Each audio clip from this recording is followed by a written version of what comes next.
I'm very pleased to invite Max up today, who will be able to share a bit of his story and show you the impact of you being here today and supporting AMCAL.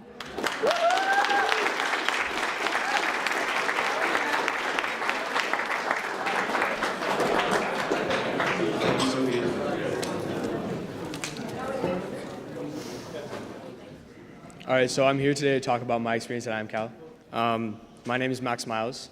I'm 15 years old, and I'm a student at St. Thomas High School. I grew up in Pointe Claire, and I'm what you can call like a normal kid growing up. You know, my family had a game night every week. We had a pet dog named Buddy, and we got along very well. It was when I was 10 that things began to shift. My parents split up, and my Nana and Jaja on my mother's side passed away. So did my cousin Anne-Marie. Now I'm what you can call an emotional eater.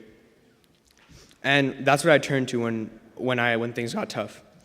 And I'm also a habit developer. And when you combine the two, you get an overweight, emotional preteen. Now this did not affect my home life directly, but it did affect my school life.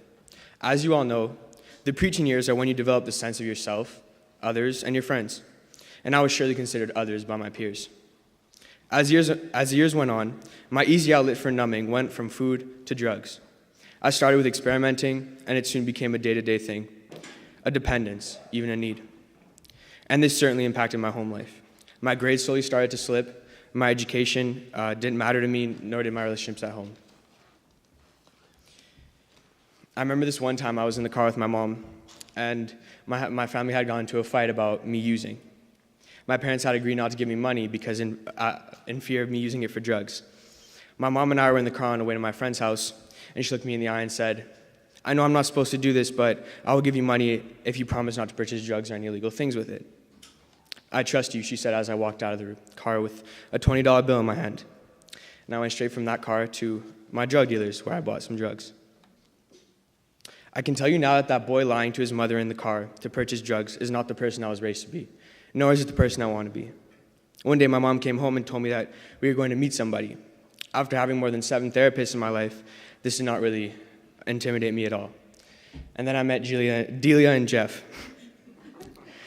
I quickly understood that AMCAL was not a place where they let teens play around with their parents like I had previously. It was also a place not only to realize your errors, but to fix them. AMCAL allowed me to understand that there is more than just your actions in a family.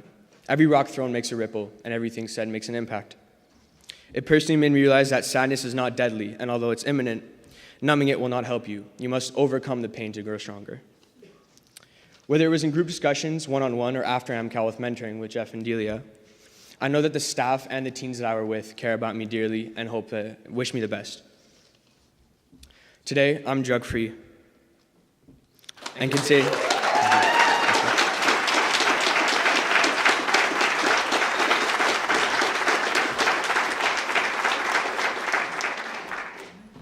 I can also say that I have a very good relationship with my parents. I love you both. I love all 3 of you very much. I can also say that I've found things that I'm passionate about. I love music. I love talking to people. I love speaking in front of crowds, although it's difficult.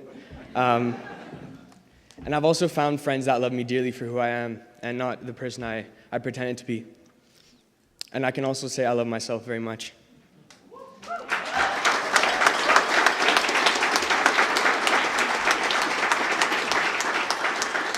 I'm very excited for what the future has for me, and I know that although mistakes will happen, that everyone supports me and that I'll have a good life.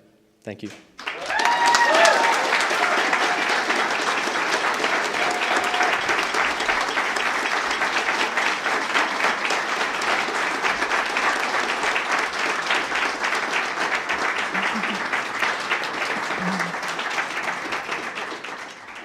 Thank you to Max and his family for being here tonight, and thanks to all of you for supporting AMCAL. Enjoy the evening.